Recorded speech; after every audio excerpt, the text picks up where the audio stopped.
सही है ना? So Hare Krishna, so we welcome you all for today's very special session. New year resolution. नए साल में हम लोग रिजोल्यूशन बनाते हैं, उसके ऊपर हम चर्चा करेंगे। तो आप सभी कई साल से रिजोल्यूशन बना रहे होंगे, बहुत सारे, लेकिन इसमें कभी हम सक्सेसफुल होते हैं और कभी हम अनसक्सेसफुल हो जाते हैं।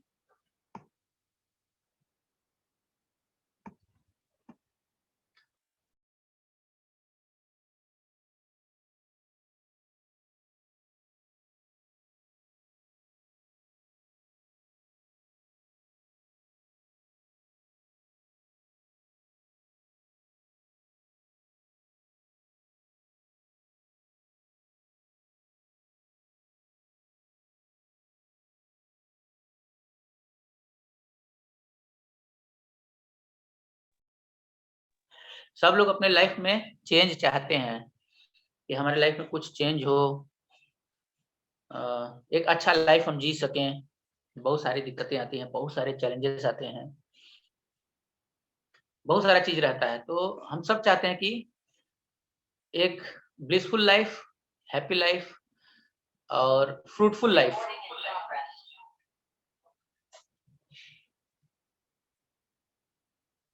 जी सके हम लोग। यानी फ्रूटफुल यानी कुछ सही में कर सकें अपने लिए, समाज के लिए, देश के लिए, घर परिवार के लिए, सही में बेनिफिशियल कुछ कर पाएं, फ्रूटफुल। और हैप्पी लाइफ केवल फ्रूटफुल ही नहीं रहे कि मतलब कुछ करते रहें और खुद दुखी रहें अंदर से, खुद भी हम आनंद में रहें, ब्लिस में रहें। भविष्य में ब्लिसफुल नहीं, प्रेजेंट में ब्लिसफुल रहें, वर्तमान में आनंद में रहें। ऐसा हम जीवन जिए। इसी के लिए हर साल हर कोई भी अपॉर्चुनिटी जो है रिजोल्यूशन लेता है कि आज से मैं यह कार्य करूंगा अथवा आज से यह कार्य मैं नहीं करूंगा।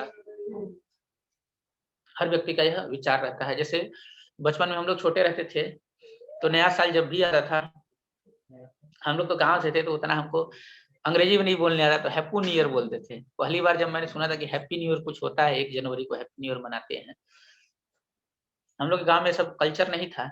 तो जब कोई बाहर का आदमी आके बताया कि आज सबको हैप्पी न्यू ईयर बोलना है, तो हमको तो अंग्रेजी नहीं आता था, तो हम हैप्पी न्यू ईयर बोलते थे। हैप्पी न्यू ईयर, सब लोग हंसते थे। धीरे बड़े हुए, 10वीं में गए, 10th क्लास में, तो फिर समझ में आया कि यार नया साल है, कुछ नया करते हैं। क्या नया करेंगे? तो बोले पुरानी खराब आदतों को हम छोड़ेंगे और नई आदतों को स्वीकार करेंगे। बोले ठीक है। मन ही से अपना निर्णय बनाते थे कि कुछ नया डिसीजन कुछ करना है, और पुराने बहुत सारी चीजें जो हम छोड़ना चाहते हैं, जैसे खराब संग, या खराब बोलचाल की भाषा, या खराब दुर्गुण जो हैं, उसको छोड़ने का एक मन में रहता था। और रहता था कि आज से मैं पढ़ाई करूंगा, क्योंकि स्टूडेंट लाइफ था। मन में रहता था आज से कुछ हम पढ़ाई करेंगे। अब रोज सुबह उठ जाएंगे, भोर में जो है, भोर यानी सुबह सुबह मुहूर्त में क्या करेंगे। सुबह उठेंगे और अपने ये बायोलॉजी का पढ़ लेंगे, मैथमेटिक्स पढ़ लेंगे, ऐसा मन में रहता था। और 1-2 दिन करते भी थे और शेड्यूल बनाते थे बहुत सारे, कि अगर मान लीजिए सुबह में 4 बजे उठूंगा तो 4 से 6 ये करूंगा, फिर 6 से 7 में यहाँ जाऊंगा, फिर 7 से 8:30 कोचिंग जाऊंगा, फिर 8:30 से आऊंगा, फिर 9 बजे तक भोजन वोजन प्रसाद उरसाद लेके फिर कम स्कूल जाऊंगा, फिर 9 से 4 वहाँ पढ़ाई करूंगा, फिर 4 बजे वापस आऊंगा, 4 से यहाँ आके 4:30 बजे पहुंच जाऊंगा, 4:30 से मैं प्रसाद उरसाद पा के फिर पढ़ने बैठ जाऊंगा, खेलने नहीं जाऊंगा। इस टाइप के बहुत ही आप समझ सकते हैं, बहुत ही टाइट शेड्यूल बनाते थे। 1 मिनट भी गैप नहीं रहता था। ये कभी पालन नहीं हुआ। कितने साल रेजोल्यूशन बनाते थे, बाद में तो खुद ही पे हंसी आता था। जब मन में आता था कि नया साल आ रहा है, नया कुछ बनाते हैं, कुछ त्यागते हैं, कुछ पकड़ते हैं, तो खुद ही पे हंसी आती थी और दोस्त लोग भी मजाक उड़ाते थे। कभी हम आपस में चर्चा भी करते थे कि चलो आज जो है हम निर्णय लेते हैं, 31 तारीख की रात है, 30 तारीख की रात है, 29 तारीख की रात है, साल के 2-3 दिन पहले नया साल के प्लानिंग करते थे कि ये करेंगे। तो बाकी लोग भी हंसते थे, अपने दोस्त भी बोलते थे अब नया क्या होगा, वही होगा जो हर साल होता है, बाय डिफॉल्ट वही होता था। तो आप सबका ऐसा अनुभव रहा होगा, या तो बचपन का या अभी का, या किसी न किसी फेज में लाइफ में जरूर ये ऐसा अनुभव रहा होगा कि हम लोग बहुत कुछ रेजोल्यूशन लेते हैं अच्छा करने के लिए, क्योंकि हर व्यक्ति अच्छा होना चाहता है, अच्छा करना चाहता है, इसलिए ऐसा डिटर्मिनेशन लेता है, ऐसा रेजोल्यूशन लेता है, लेकिन कर नहीं पाता है। हर व्यक्ति का ये भाव रहता है। तो उसी पे आज हम चर्चा करेंगे, क्या हम संकल्प लें, रेजोल्यूशन माने संकल्प लें, और कैसे हम उसको पालन यथावत कर पाएँ, जिससे कि हमको लाभ मिले, परम लाभ मिले। सिर्फ हम ही को लाभ न मिले, समाज को भी उसका बड़ा लाभ मिले, हमको भी सम्मान मिले कि बाकी लोग कहें भाई इन्होंने बहुत अच्छा कार्य किया समाज के लिए, और देश दुनिया सबको जो है लाभ मिले। इस पे हम चर्चा करेंगे। तो आगे बढ़ने से पहले हम थोड़ा प्रार्थना करेंगे। ओम अज्ञानतिमिरान्धस्य ज्ञानाञ्जनशलाकया चक्षुरुन्मिलितं येन तस्मै श्रीगुरवे नमः।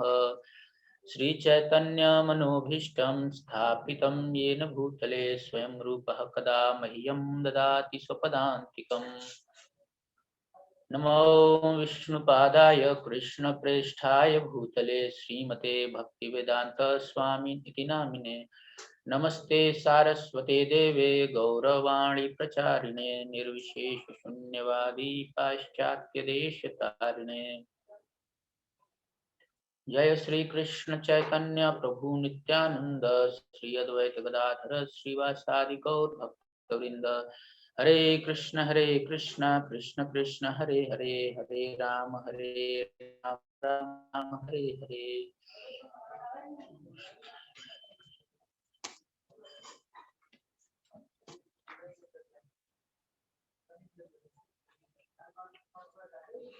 Hare Krishna. So we welcome you all once again for this very important session. For those who want some change in their lives and those who feel कि हमारे लाइफ में जो है चेंज की जरूरत है, बदलाव की जरूरत है हमारे जीवन में। बहुत सारी चीजें ऐसी हैं जो कि हम नहीं चाहते फिर भी हमारे जीवन में है। जो ऐसा महसूस करते हैं उनके लिए आज का सेशन है। तो आप लोग क्यों ये हम सेशन कर रहे हैं ये आप लोग समझ गए होंगे। किसके लिए सेशन है ये भी आप समझ गए। जो अपने लाइफ में चेंज चाहता है, जैसे कोई बहुत बड़ा व्यक्ति बनना चाहता है, मटेरियली या इंटरनली बहुत हैप्पी रहना चाहता है, सक्सेसफुल, कंट्रोल्ड होना चाहता है, कि मतलब वो जो सोचता है वो कर सकता है। ऐसा कोई व्यक्ति अपना मैन ऑफ कैरेक्टर बनना चाहता है, उसके लिए सेशन है। तो आगे बढ़ते हैं अपने सेशन में कि सबसे महत्वपूर्ण चीज क्या है रेजोल्यूशन में। डिटर्मिनेशन सबसे महत्वपूर्ण चीज है कि हम निश्चय जो लेते हैं, निश्चय करते हैं, उसमें कितने सक्सेसफुल होते हैं, कितने नहीं होते हैं, इस ये बात का डिटर्मिनेशन।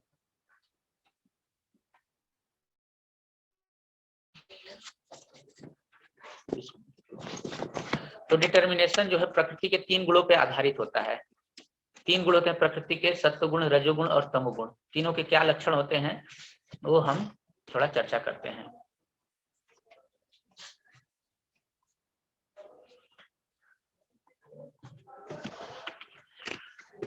तो 3 प्रकार का डिटर्मिनेशन होता है। तमोगुण का जो डिटर्मिनेशन होता है उसके बारे में जानते हैं। भगवान बोलते हैं, आप लोग स्क्रीन पे देख सकते हैं, यया स्वप्नम भयम शोकम विषादम मदम एव च न विमुंचति दुर्मेधा धृति सा पार्थ तामसी। यया स्वप्नम, यया माने जिसके द्वारा, ऐसा डिटर्मिनेशन आपने कुछ संकल्प लिया, लेकिन वो संकल्प कहाँ के स्टेज, कौन से स्टेज पे रह गया? स्वप्नम, सपने के स्टेज पे, ड्रीमिंग स्टेज से ऊपर ही नहीं निकल पाया। मन में तो बहुत प्लानिंग किया कि यह करेंगे वह करेंगे, लेकिन जब सामने आए तो भयम, भयभीत हो गए। मन में सपना था कि हम बहुत पढ़ाई करेंगे, एग्जाम देंगे, कंपनी में जाएंगे, ऐसा मन में प्लान था, लेकिन जब आया वो स्थिति तो भयभीत हो गए, सपने से ऊपर नहीं उठ पाए। एग्जीक्यूशन और प्लानिंग दोनों में एक वाइड गल्फ ऑफ डिफरेंस हो गया, बहुत बड़ा एक समझ सकते हैं गैप हो गया, भर नहीं पाया ऐसा गैप। वो जो डिटर्मिनेशन होता है उसको तमोगुणी डिटर्मिनेशन बोलते हैं। सपना सोचते हैं, तो बोलते हैं ना सपने की दुनिया में रहते हैं ऐसे लोग, ये तमोगुणी है। क्योंकि जैसे स्थिति आएगी कि आपने जो चलो प्लानिंग किया, कोई प्रॉब्लम नहीं, करना चाहिए प्लानिंग, प्लानिंग जरूरी चीज है। कहा गया है कि if you fail to plan your planning to fail. अगर आपने प्लानिंग नहीं किया तो फिर आप फेल हो जाएंगे। अगर आप प्लान करने में फेल हुए मतलब आपका प्लानिंग फेल हो जाएगा।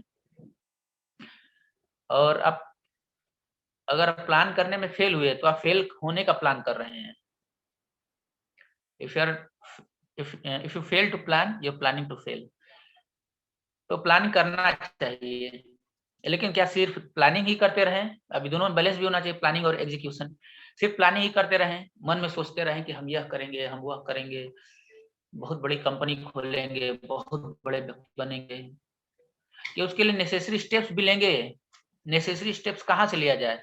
दोस्त से पूछा जाए, कि चाचा से पूछा जाए, कि मामा से पूछा जाए, किससे पूछा जाए कि सही सही ज्ञान मिले, सही सही जानकारी हो, ताकि अपना लाभ हो, दूसरों को लाभ दे सके। तो ना तो चाचा को मालूम है ना मामा को मालूम है कि संसार में चीजें होती कैसे हैं। मान लीजिए कोई मशीन है जिसके बारे में हमको जानकारी नहीं है, तो वो मशीन के बारे में अगर हमसे कोई पूछेगा तो हम क्या बताएंगे? अब इज्जत बचाने के लिए जरूर कर देंगे, क्योंकि हम बड़े हैं उससे, तो हमसे हमारे पास आया तो थोड़ी इज्जत तो दे के आया है, तो हम अपना इज्जत बचाने के लिए बोल देंगे हाँ वहां से बटन ऑन कर दो, यहाँ से ऐसे कर देना, वैसे कर देना, भले हम कभी चलाए नहीं, उसका जानकारी ना हो। बाद में वो बेचारा मशीन अपना चौपट कर दे, बेड़ा गर्क कर दे। अब फिर अब उसको तो थोड़े ना मालूम, तो 10 लोगों से पूछ लिया कि क्या करूं, और 10 लोग का हिसाब से अपना मशीन चलाया, और इस चक्कर में उसका मशीन खराब हो गया। बाद में फिर कौन जिम्मेदारी लेगा?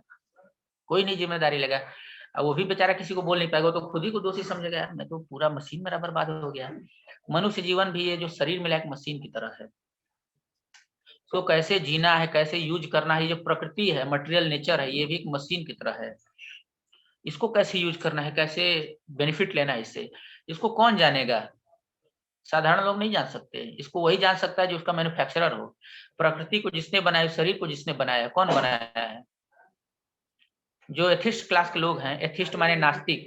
नास्तिक वो लोग हैं जो कि लॉजिकल नहीं होते हैं, उनको नास्तिक बोलते हैं। जो कहते हैं कि हम लोग लॉजिकल हैं, हम लोग श्रद्धालु नहीं, हम लॉजिकल हैं, वो वास्तव में सबसे इलॉजिकल व्यक्ति होते हैं। क्योंकि लॉजिकली अगर सोचा जाए तो व्यक्ति नास्तिक हो ही नहीं सकता है, एथिस्टिक हो ही नहीं सकता है।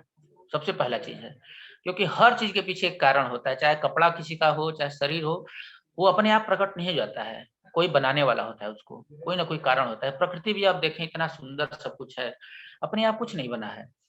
हमें कारण नहीं मालूम है, उसको स्वीकार करना चाहिए। साइंस को नहीं मालूम, वो भी स्वीकार करना चाहिए। किसको मालूम है? अगर किसी को मालूम है, ऑथराइज्ड है, तो उसको भी स्वीकार करना चाहिए। तो भगवत गीता में एकदम क्लियर कट नॉलेज दिया है कि भगवान ने उसको बनाया। मयाध्यक्षेण प्रकृति सूयते सचराचरम। सब कुछ भगवान के द्वारा प्रदत्त है, उनके द्वारा जो है अध्यक्षता में चलता है। तो भगवान इसको चलाते हैं। अब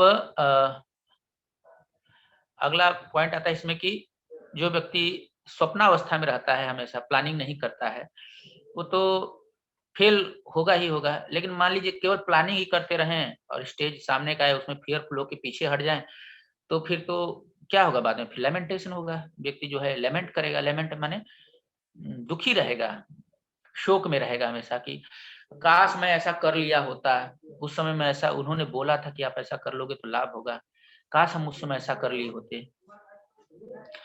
तो यह स्टेज आता है। यह कब आता है? जब कोई हमको मिला, उसने कुछ बताया हमको, जिसको जानकारी है मशीन के बारे में, उन्होंने बताया। अब मामा चाचा भैया को तो नहीं मालूम है, जिसने भगवत गीता पढ़ा है उसी को मालूम रहेगा। अब किसी ने हमको बताया कि भाई ऐसे ऐसे आप कर लो, शास्त्र के अनुसार जो है इस तरीके से करोगे तो फिर आपको जो है फायदा होगा, आपको बेनिफिट मिलेगा, आपको सक्सेस मिलेगा। हमको जानकारी हो गई, सब कुछ हो गया, लेकिन हम उसको स्टेप नहीं ले पा रहे हैं, तो फिर वो घटना घटित होने के बाद फिर क्या होगा? लेमेंटेशन होगा। हम लेमेंट करेंगे, काश मैं कर लिया होता, उनकी बात मान लिया होता, तो आज ये दिन नहीं देखना पड़ता। और उससे फिर क्या होगा? विषाद होगा। विषाद, ये जो होता है लेमेंटेशन का ही नेक्स्ट स्टेज होता है। व्यक्ति हमेशा दुखी रहेगा, खिन्न रहेगा, हमेशा उसी ख्यालों में खोया रहेगा। कोई उसको घर वाले कुछ बात करेंगे तो बहुत खींच के जवाब देगा, किसी से बात करना उसको पसंद नहीं रहेगा। इस प्रकार का नेचर धीरे धीरे in due course of time कुछ समय में कालांतर में जो है उसका डेवलप हो जाता है। पहले धीरे-धीरे शोक में रहेगा, फिर विषाद में आ जाएगा, बड़ी खराब स्थिति हो जाती है। यह तब भी होता है जब व्यक्ति बार-बार प्लान करता है और बार-बार एग्जीक्यूट नहीं करता है, तो लैमेंटेशन और मोरोजनेस, शोक और विषाद में फंसता चला जाता है। तो बहुत महत्वपूर्ण है, रिज़ॉल्यूशन लेना चाहिए, अवश्य लेना चाहिए। क्या लेना है वो मैं आगे बताऊँगा, लेकिन एग्जीक्यूशन भी बहुत ज़्यादा ज़रूरी है। और फिर वो भ्रम में रहेगा हमेशा, मदम माने भ्रम में रहेगा, इल्यूज़न में रहेगा कि मुझे क्या करना चाहिए, क्या नहीं करना चाहिए, क्या आत्महत्या कर लूँ, अपना जीवन ही त्याग दूँ, ऐसा उसके मन में भाव रहेगा। ये स्विच ऑफ होने वाला है।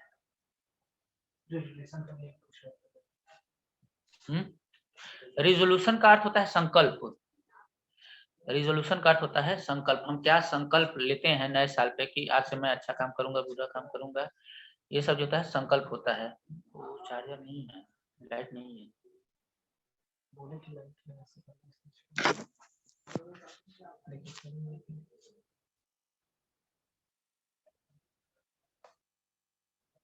हाँ, हो रहा है।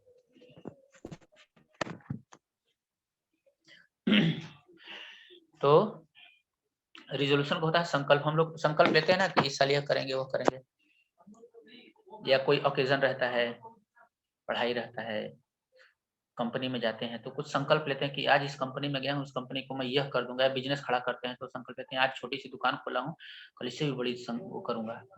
लेकिन जब दुकान खोलता है, उसमें घुसता है, तो देखता है अरे यार दुकान में दिन भर बैठे रहो, ग्राहक ही नहीं आ रहा है। तो फिर वो जो सपना देखा था वो उसका खत्म हो जाता है, टूट जाता है, फिर छोड़-छाड़ देता है। बोलता है छोड़ो इसको, फिर उधर जाता है, दूसरी जगह वहाँ भी चालू करेगा, वहाँ भी छोड़ देगा, वहाँ चालू करेगा, वहाँ भी छोड़ देगा। समस्या किसी चीज़ में नहीं है, उसमें तो अवश्य चेंज कर सकते हो, उसमें कोई दिक्कत नहीं, लेकिन हर जगह चेंज करने का अर्थ है कि हमारे डिटर्मिनेशन में कहीं समस्या है। तो ये जो इस प्रकार की जो डिटर्मिनेशन है, ड्रीमिंग स्टेज वाली डिटर्मिनेशन, स्वप्नावस्था वाली, जिससे व्यक्ति निकल नहीं पाता है, यह जो है तामसी डिटर्मिनेशन है, तमोगुणी में उत्पन्न डिटर्मिनेशन है। तो अधिकांश लोग जो हैं आप महसूस कर सकते हैं कि इसी कैटेगरी में आ जाते हैं। इससे निकलने का तरीका भी हम बताएँगे आगे।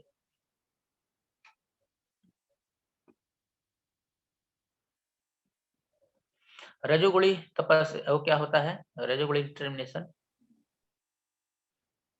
तो इस प्रकार से 3 प्रकार के डिटर्मिनेशन होते हैं। एक तामसिक होता है, एक सात्विक होता है, एक राजसिक होता है। सात्विक क्या होता है? सात्विक के बारे में चर्चा करते हैं। धृत्यायया धारयते मनः प्राणेन्द्रियक्रियः योगेनाव्यभिचारिण्या धृतिः सा पार्थ सात्विकी। सात्विक धृति माने डिटर्मिनेशन। सात्विक धृति क्या होता है, डिटर्मिनेशन क्या होता है, उसके बारे में भगवान बता रहे हैं कि हे पृथा के पुत्र अर्जुन सुनो, जो डिटर्मिनेशन तोड़ा नहीं जा सकता, अनब्रेकेबल हो, वह जो डिटर्मिनेशन है वो सात्विक डिटर्मिनेशन है। यो जो है योग प्रैक्टिस, ये आएगा कैसे? योग प्रैक्टिस के द्वारा। व्यक्ति जो होता है एकदम धैर्यवान हो जाता है, धृति उसकी बलवान हो जाती है, डिटर्मिनेशन उसका बलवान हो जाता है, और व्यक्ति अपने मन को, अपनी इंद्रियों को कंट्रोल कर सकता है। क्योंकि मन के द्वारा ही हम हार जाते हैं, मन ही हमको हरा देता है, तुमसे कुछ नहीं हो पाएगा, तो हम हार जाते हैं मन से, और फिर हम कार्य नहीं कर पाते जिसके लिए हमने संकल्प लिया है। तो संकल्प व्यक्ति लेता है, लेकिन उसके संकल्प में शक्ति नहीं होती है। तो एक संकल्प होता है, एक संकल्प शक्ति होती है, एक विल होता है, एक विल पावर होता है। तो विल पावर उसके पास नहीं होता है। विल पावर का अर्थ है पावर ऑफ विल, कितना पावर है उसकी इच्छा में, कितना शक्ति है। कहा जाता है where there is a will there is a way, जहाँ चाह है वहाँ राह है। लेकिन उसके पास चाह नहीं होती, उसके पास विल नहीं होता, विल पावर नहीं होता करने का। क्यों नहीं होता? वो तमोगुण के कारण होता है, जो कि हमने चर्चा कर लिया। अगर सत्व गुण में रहेंगे तो कोई भी चीज हमने सोचा है तो उसको हम लोग कर लेंगे। ऐसा कैसे होता है कि कोई व्यक्ति जो सोचता है वो कर लेता है, और कोई सोचता है वो नहीं कर पाता है? यहाँ पे रोल आता है इंटेलिजेंस का, कि हम क्या संकल्प ले रहे हैं। वो ऑथराइज्ड है कि अपने मन से कुछ भी संकल्प ले लिए। अब जैसे मान लीजिए कोई ऐसा संकल्प ले लीजिए कि उसके लिए असंभव ही हो।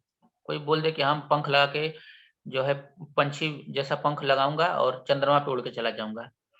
तो ये तो मूर्खता जैसा ही कहा जाएगा कि इसकी जरूरत भी नहीं है चंद्रमा पे जाने की पंख लगा करके, और तुम्हारी कैपेसिटी भी नहीं है कि पंख लगा के पेड़ का छाल लगा के ऐसे ऐसे करोगे तो चंद्रमा पे पहुंच जाओगे।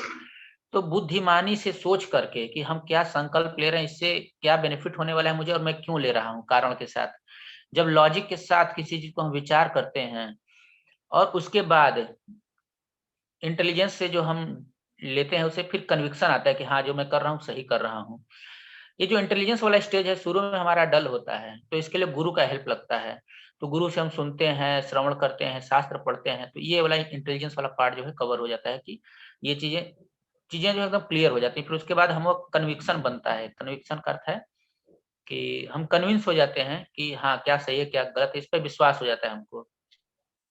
जब कन्विक्शन स्ट्रांग होता है तो फिर डिटर्मिनेशन व्यक्ति का स्ट्रांग हो जाता है। तो कन्विक्शन से आता है डिटर्मिनेशन। अब तामसिक व्यक्ति का क्या होता है कि उसका जो है कन्विक्शन ही नहीं होता कि वो जो कर रहा है सही है कि गलत है। क्यों कन्विक्शन नहीं होता है? क्योंकि इधर-उधर कहीं से भी कुछ भी सुन के वो अपने मन से कार्य कर रहा है। ऐसा नहीं कि वो शास्त्र से सुना है, प्रामाणिक स्रोतों से सुना है, प्रामाणिक गुरु के पास जाके सुना है। उसको लल्लू पंजू कोई गुरु भी पकड़ लिया है, इधर-उधर की बात सुन के इंटरनेट से गूगल से उठा करके ही पढ़ रहा है।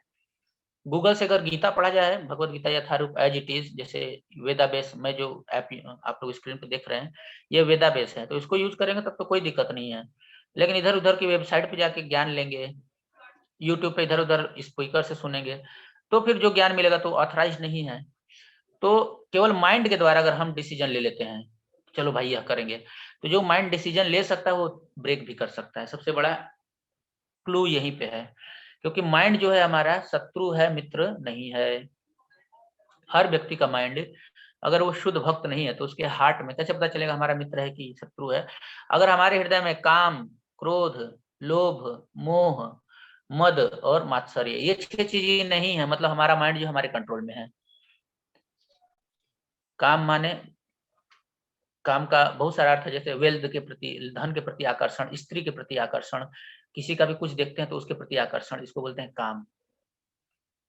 काम, क्रोध, अननेसेसरली बस हमारा काम नहीं हुआ इसके लिए किसी के ऊपर क्रोध कर देना, इसको बोलते हैं क्रोध। कि हमारा काम क्यों नहीं हुआ, मेरा लाभ इसमें था वो व्यक्ति नहीं किया, इसको बोलते हैं क्रोध।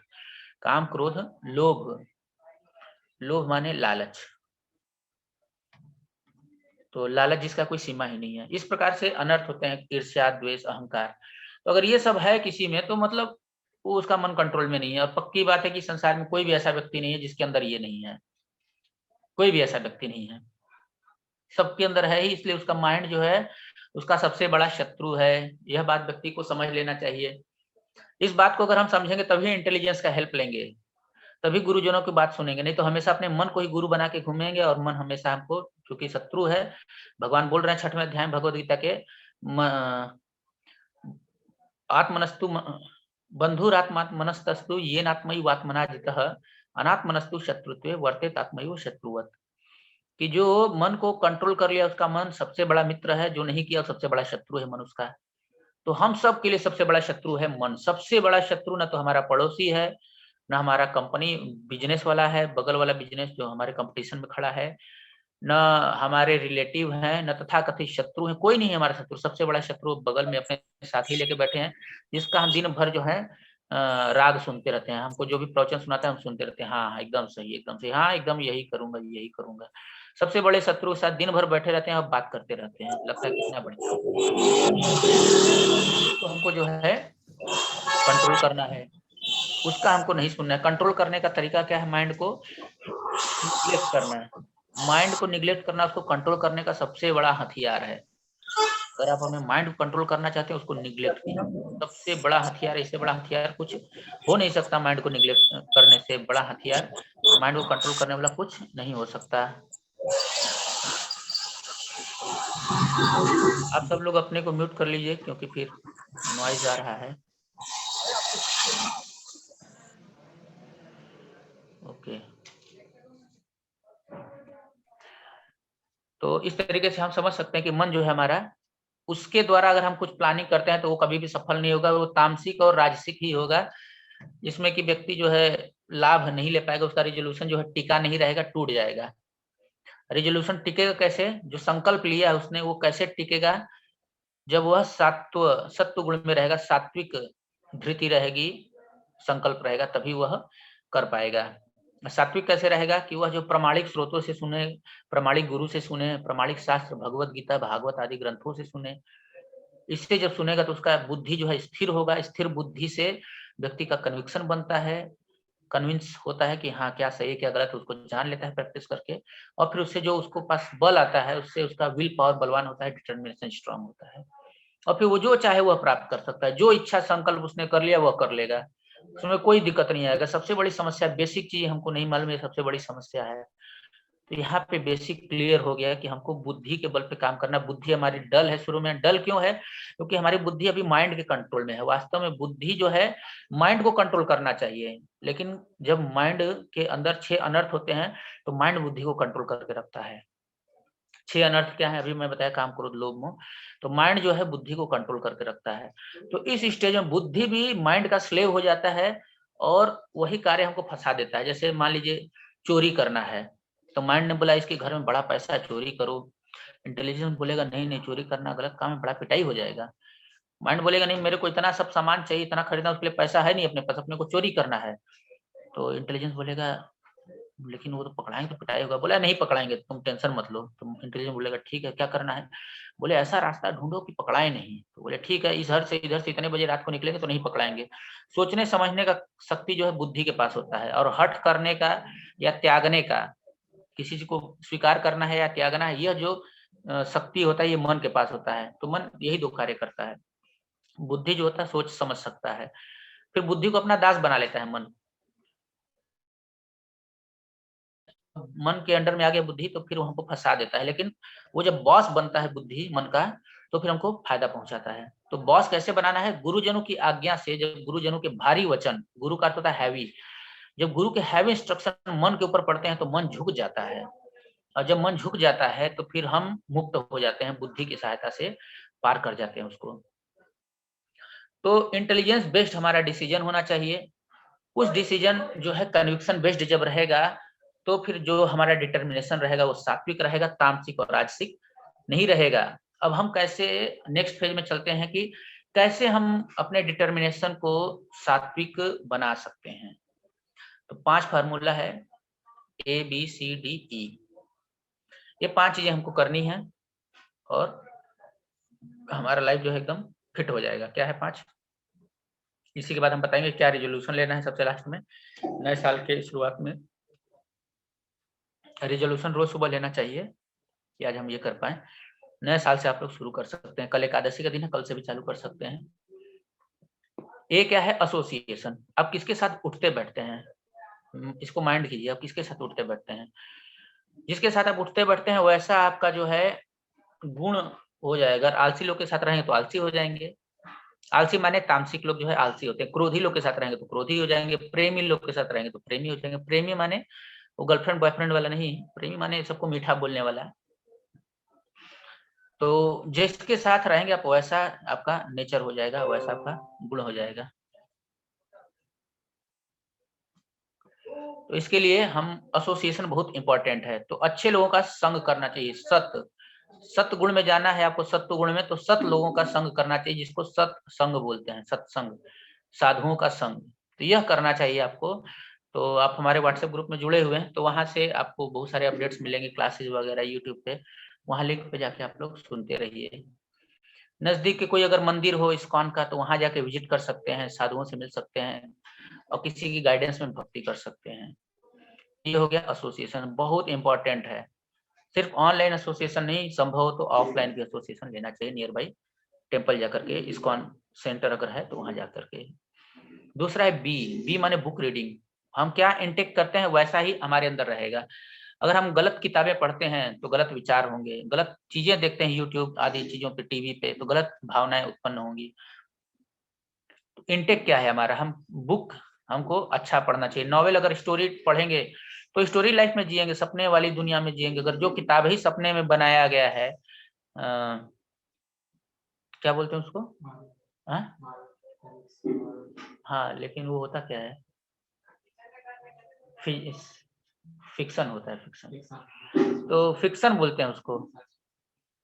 तो फिक्शन अगर पढ़ेंगे जो कि है ही सपने जैसा, तो फिर जिएंगे भी फिक्शन में ही।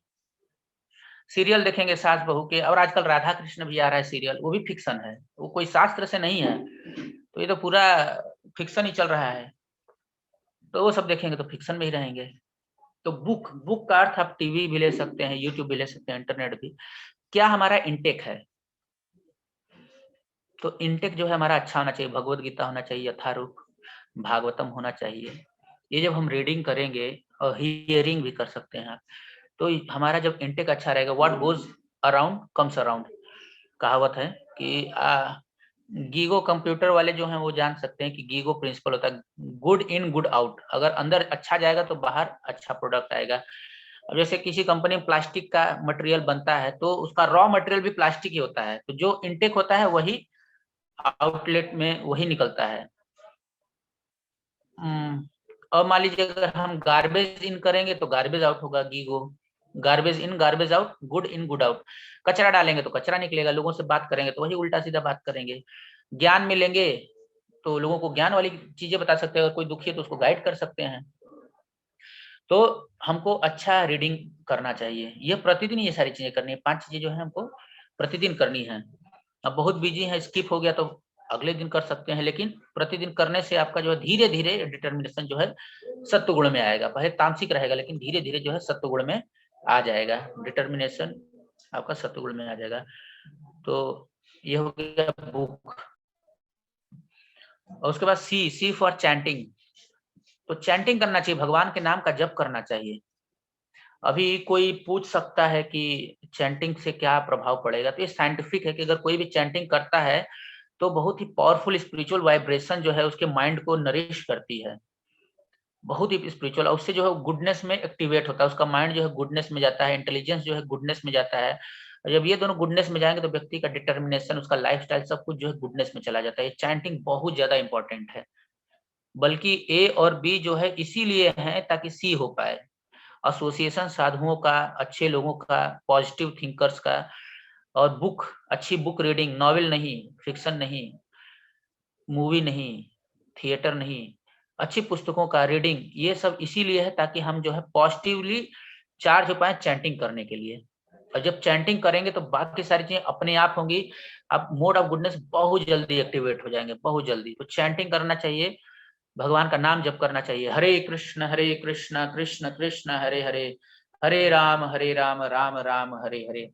अगर आप सभी के पास माला है तो माला पे भी चैंटिंग कर सकते हैं, इस पे एक-एक बार में एक-एक बार बोलते हैं। हरे कृष्ण कृष्ण कृष्ण हरे हरे, हरे राम राम राम हरे हरे। हरे कृष्ण कृष्ण कृष्ण हरे हरे, हरे राम राम हरे हरे।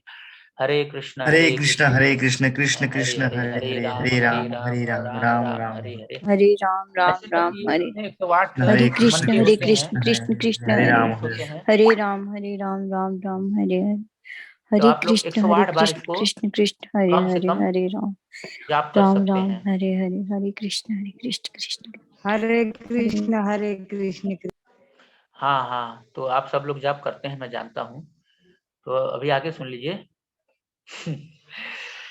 तो चैंटिंग करना है, ये 108 बार मैंने बताया। इसको जो ज़्यादा अच्छे से जल्दी-जल्दी आगे बढ़ना चाहते हैं, जो सिंसियर स्टूडेंट हैं, वो 16 बार कर सकते हैं चैंटिंग को। उसके बाद आता है डी डाइट। खाते क्या हैं आप? कुछ भी इधर-उधर का खाएँगे, क्योंकि हर चीज़, हर खाने में जो है सिर्फ़ खाना नहीं जाता है, सिर्फ़ टेस्ट नहीं जाता है, उसके साथ जिस भाव से वो बनाया गया, वो भावना भी हमारे अंदर जाती है। मान लीजिए किसी कसाई के यहाँ आप खाते हैं, तो कसाई तो नॉन-वेज की बात कर रहा हूँ, वो कितना क्रूल होता है, कितना क ईर्ष्यालु होता है, कितना कसाई होता है वो, कि जीव की हत्या करने पे भी उसको रोना नहीं आता है, बिल्कुल रोना नहीं आता है। तो ये सब खाएँगे, नॉन-वेज खाएँगे, दारू पिएँगे और सोचेंगे कि हम जो है डिटर्मिनेशन हमारा सात्विक हो जाए, और इतना सड़ा हुआ गला चीज़, तामसिक चीज़ खा रहे हैं और सोच रहे हैं विचार अच्छे हो जाएँ, अच्छे कैसे होगा? वो चिड़िया भी, वो जीव भी जब मर रहा होता है, चिल्ला रहा होता है। तो कभी भी दूसरों का अहित करके हम अपना हित कभी नहीं करवा सकते।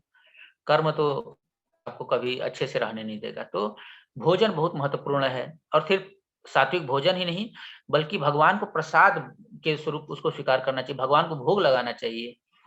आपने कुछ भी बनाया बिना लहसुन प्याज के, चाय कॉफी त्याग करके, दारू शराब नॉनवेज त्याग करके आपने जो भी बनाया भगवान को भोग लगाए, फिर उसको जब खाएंगे तो उससे जो बहुत स्पिरिचुअल वाइब्रेशन पावरफुल मिलता है। ये सब हम कर रहे हैं किसके लिए?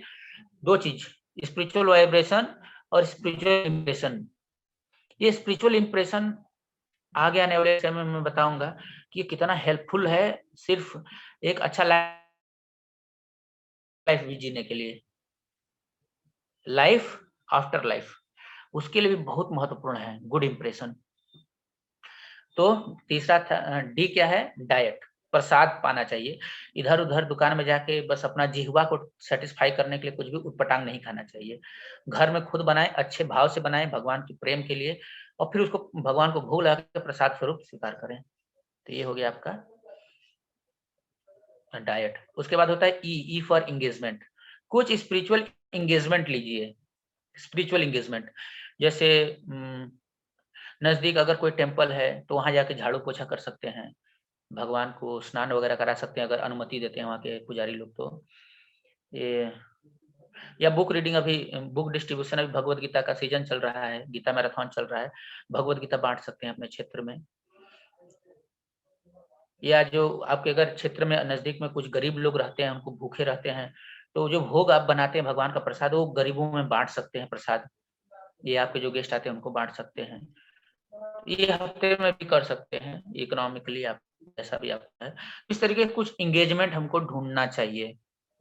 प्रचार कार्य में जो भगवत गीता पढ़ते हैं लोगों को बताइए, प्रीचिंग जिसको बोलते हैं। ये एंगेजमेंट अगर रहेगा ना तो पॉजिटिव एंगेजमेंट जो है हमको निगेटिव एंगेजमेंट से बचा लेता है। निगेटिव से आप अपने आप नहीं बच सकते, रुको रुको रुको बोल के नहीं बच सकते। पॉजिटिव एंगेजमेंट होने से ही हम निगेटिव एंगेजमेंट से बच सकते हैं। भगवान इस बात को पुष्टि करते हैं भगवत गीता में। भगवान बोलते हैं कि जब हमारे पास अच्छा एंगेजमेंट रहता है तो हम लोअर जो एंगेजमेंट है उसको हम त्याग पाते हैं। रस वर्जम रसोप्यस्य परम दृष्टवा निवर्तते। हायर टेस्ट मिलने के बाद हम लोअर टेस्ट को त्याग पाते हैं। अपने आप नहीं छूटेगा लोअर वाला। खराब आदतें अपने आप नहीं छूटेंगी। जब आप अच्छी आदतों को पकड़ लेते हैं तब खराब आदतें छूट जाती हैं। अपने आप सिर्फ सोचिए, नो नो नो कहने से नो वो खत्म नहीं होने वाला है।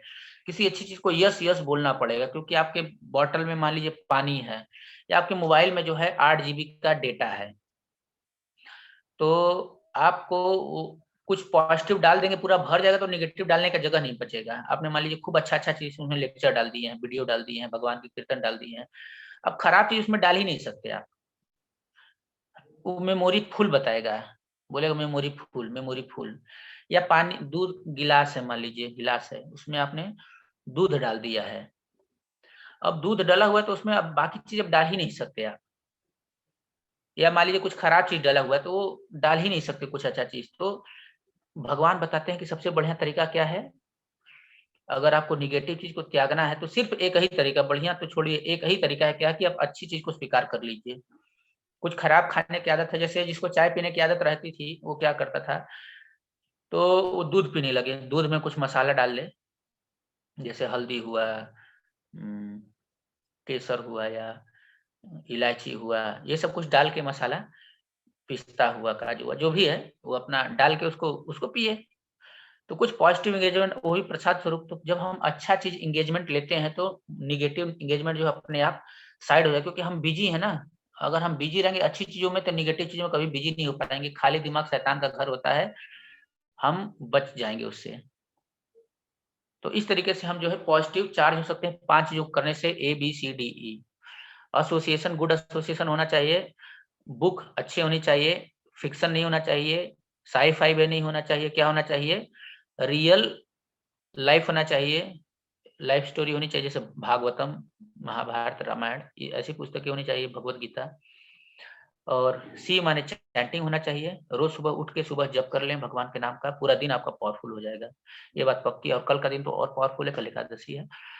और डी फॉर डाइट, उटपटांग नहीं खाना चाहिए अपनी जिह्वा को केवल सेटिस्फाई करने के लिए, बल्कि खुद अपने घर में प्रेम से बनाना चाहिए, भगवान को प्रेम से भोग लगाना चाहिए, उसके बाद प्रेम से स्वीकार करना चाहिए प्रसाद स्वरूप। और E for engagement, positive engagement रहेंगे, बिजी रहेंगे, तो फिर हम आगे बढ़ते रहेंगे। ये 5 चीजें हमको करनी है। ये 5 चीज करने से हम सत्व गुण में आ जाएंगे, हमारा डिटर्मिनेशन जो है सात्विक हो जाएगा और लाइफ जो एकदम आनंद से भर जाएगा। कोई इसमें संशय, हमारे कोई भी समस्या नहीं रह जाएगी हमारे जीवन में, ये 5 चीज करने से। एक मैं स्टोरी बताऊंगा जिससे कि आप लोग को क्लियर हो जाएगा कि ये डिटर्मिनेशन, इंटेलिजेंस, ये सब क्या होता है।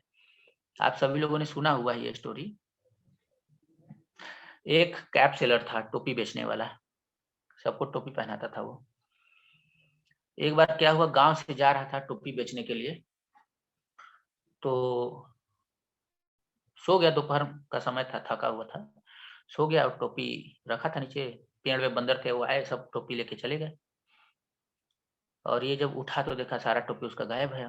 टोपी पहना, अपना टोपी पहना हुआ था, लेकिन बाकी सब टोपी गायब था। बहुत दुखी हो गया, बहुत टेंशन में आ गया।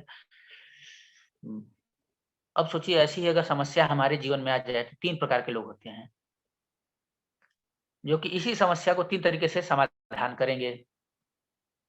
ये छोटा सा उदाहरण है जिससे आप अपने जीवन में जुड़ी हुई जितनी भी समस्या है उसको जोड़ सकते हैं कि अगर समस्या है तो हम किस तरीके से उसको सॉल्व करते हैं। तो जो तमोगुणी रहेगा, 3rd क्लास वाला तमोगुणी, उसको जो तामसिक डिटर्मिनेशन, का जो डिटर्मिनेशन है तामसिक है, कि प्लानिंग तो करता है लेकिन भयभीत रहता है, उसको दुखी रहता है, विषाद में रहता है। तो वो कैसे करेगा कि वो पत्थर उठाएगा, नहीं पत्थर भी नहीं उठाएगा, वो रोना चालू कर देगा। वो, अरे मेरा टोपी चला गया, हाय रे मेरा टोपी, अब ये टोपी लेके क्या करना है, ये लो, उसको भी फेंक देगा टेंशन में। अब एक बंदर को नहीं मिला था, वो भी आया, उसको भी लेके चला गया, उसके पास कम पर रह गया था, तो कुछ नहीं बचा उसके पास, बहुत टेंशन में।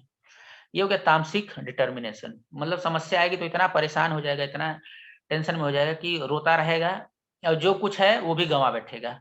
उसके पास एक टोपी थी, उसको भी गंवा दिया, दुखी होके, विषाद में आकर के। ये है तमोगुणी डिटर्मिनेशन, तमोगुणी बुद्धि। हम भी बहुत सारे प्लानिंग करते हैं, बहुत सारी चीजें करते हैं, समस्याएं आती हैं तो हम क्या इसी तरीके से उसको सॉल्व करते हैं, रोने लगते हैं कि अब क्या होगा, हमारी कौन मदद करेगा, कोई दिखता भी नहीं, कोई अपना नहीं है, सब लोग पराए हैं, सब बदमाश है, किसी काम के नहीं है, चलो ये जो है मैं इसको भी तोड़ देता हूँ। मेरे गांव की घटना है, एक आदमी है, उनका दोनों हाथ कटा हुआ है, यहाँ से दोनों हाथ। तो मैं पूछा कि इनका हाथ कैसे कटा है, काफी बड़े हैं, तो छोटा सा तो मैं पूछा था किसी से, तो स्टोरी बताया कि कैसे कटा। तो बोले कि एक बार आरा मशीन होता है जिसमें धान होता है ना, गाय को खिलाने के लिए धान काटते हैं, वो मशीन जो है थ्रेसर नहीं बोलते हैं उसको, आरा मशीन ही बोलते हैं। वो जनरेटर से चलता है, पट्टा ऐसे घूमता है और ये इसमें 2 धारदार वो रहते हैं, ब्लेड रहते हैं, ऐसे रहता है। मेरा बैटरी गया, आपका लॉगिन है, जल्दी लाइए।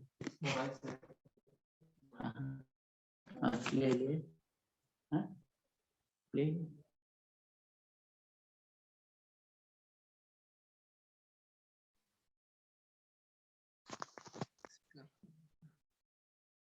क्या नाम है आपका?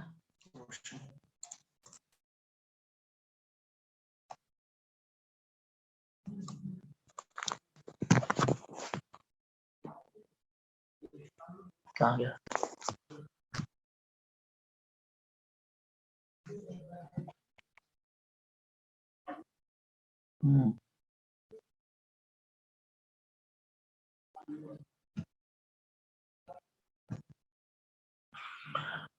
तो वो आरा मशीन आप लोग समझ गए ना। तो आरा चल रहा था, उसमें 2 ब्लेड होते हैं, सौ बोलते हैं उसको। तो एक इधर होता है और बीच में रोटेट करता है ऐसे ऐसे करके, और एक ब्लेड जो होता है इधर होता है, तो वो रोटेट करता है, 2 ब्लेड रहते हैं। तो एक उसने चारा ऐसे डाल रहा था और वो अंदर जो है दांत चलता रहता है ऐसे ऐसे, वो चावल धान को आगे ले जाता है। तो उसी में डालते डालते उसका हाथ चला गया गलती से, और हाथ को उसने पूरा मशीन खटाक से इतना काट दिया। तो इतना क्रोध में आ गया वो आदमी, बोला कि ये एक हाथ ले लिए भगवान, दूसरा भी ले लो। दूसरा भी डाल दिया, दोनों हाथ कट गया उसका। मेरे गांव की घटना है। उसका कुछ नहीं है, दोनों हाथ गए हुए। खैर हंसने वाली बात नहीं है, लेकिन उदाहरण से आप समझ सकते हैं कि समस्या आएंगी तो क्या उसका यही समाधान है कि रोना चालू कर दो, क्रोध में आ जाओ, अपना बुद्धि खो दो और फिर जो है उसको भी गंवा बैठो। ये तामसिक है। राजसिक क्या है कि व्यक्ति जो है टोपी उसका जब बंदर लोग लेके चले गए, उठा बहुत गुस्से में, उन्होंने सोचा ना समझा, बस तुरंत action, no planning direct action. ये जो है रजोगुण होता है, नो प्लानिंग डायरेक्ट एक्शन। बस कर बैठे हैं, कुछ हम कर देंगे, जस्ट डू इट बाबा।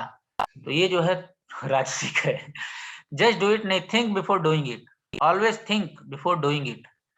जैसे एक दर्जी होता है, उसको 5 मीटर कपड़ा दिया गया सिलाई करने के लिए, तो 2 बार सोच के 1 बार काटेगा कि 1 बार सोच के 2 बार काटेगा? अरे गलती हो गया, दोबारा काट देता हूँ, नहीं, वो 2 बार सोचेगा कि सही काट रहा हूँ कि नहीं काट रहा हूँ। तो कपड़ा 1 बार कट गया तो कट गया। So think twice before you act. Think twice before you speak.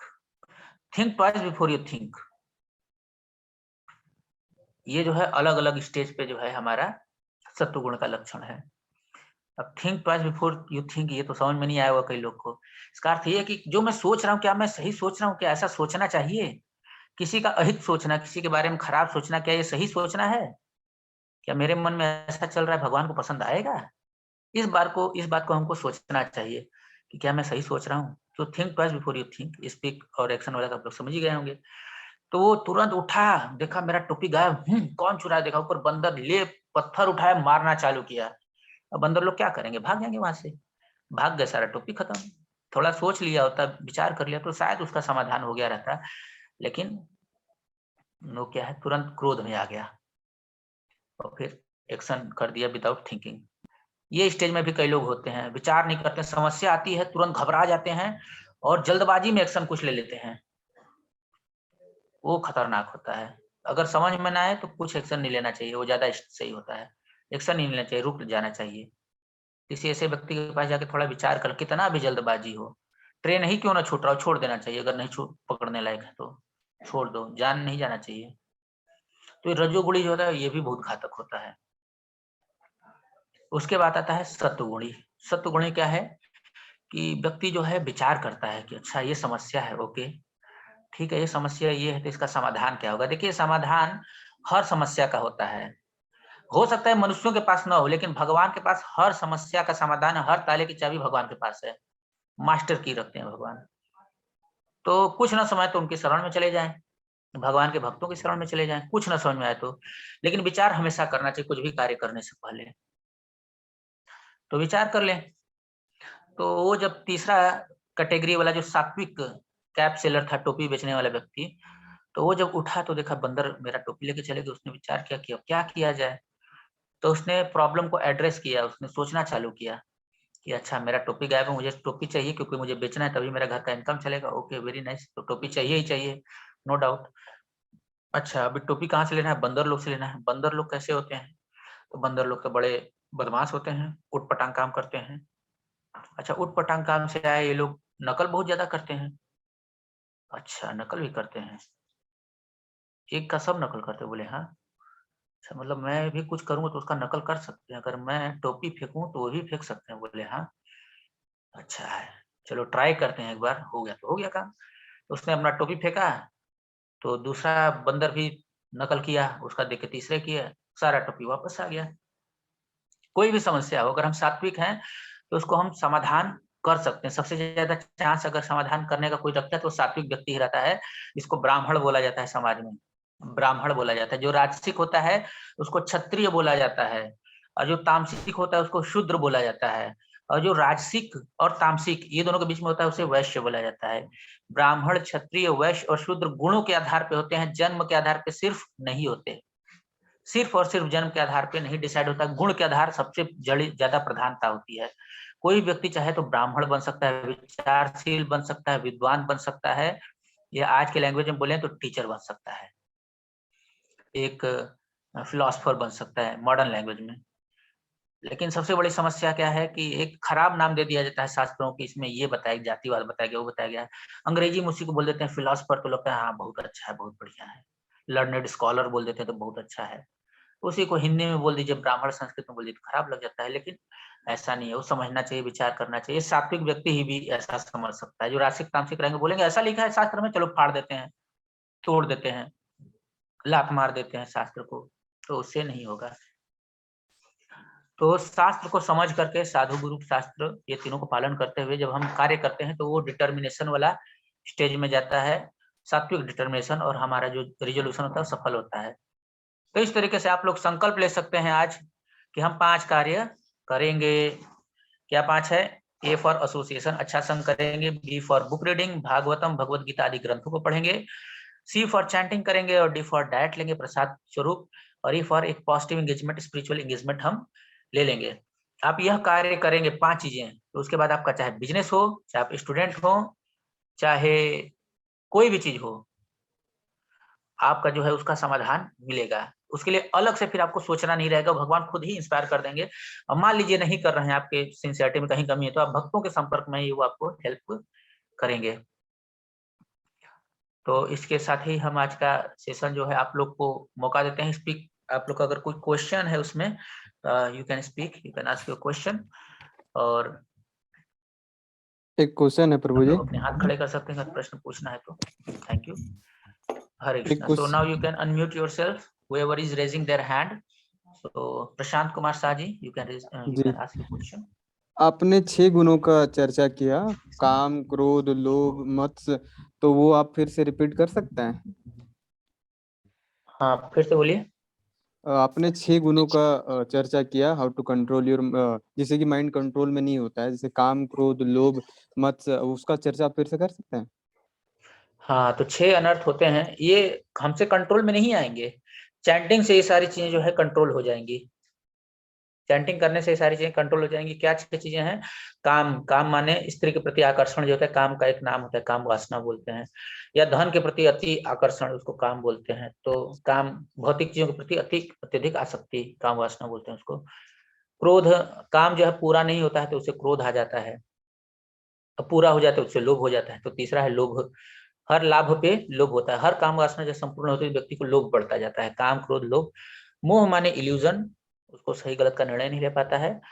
और मोह, काम, क्रोध, लोभ, मोह। और मद माने पागलपन, अहंकार, अहंकार में रहता है। मात्सर्य माने ईर्ष्या करता है दूसरों से जो उसके कॉम्पिटिटर हो।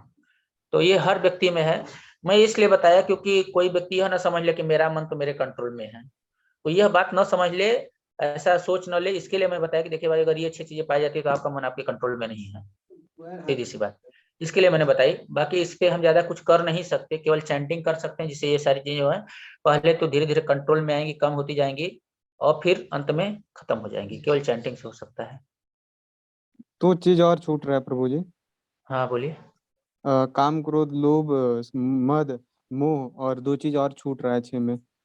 काम, क्रोध, लोभ, मोह, मद और मद। मात्सर्य। मात्सर्य माने ईर्ष्या और मद माने अहंकार। जी प्रभु जी। मात्सर्य, मात्सर्य माने ईर्ष्या होता है। ऐसा। और एक और सवाल था। आप पूछिए। जी जी, एक्चुअली मुझे जुड़ना था, है ना? तो क्या आप प्रोसेस बता सकते हैं जिससे कि मैं जुड़ सकूं आप लोग तक?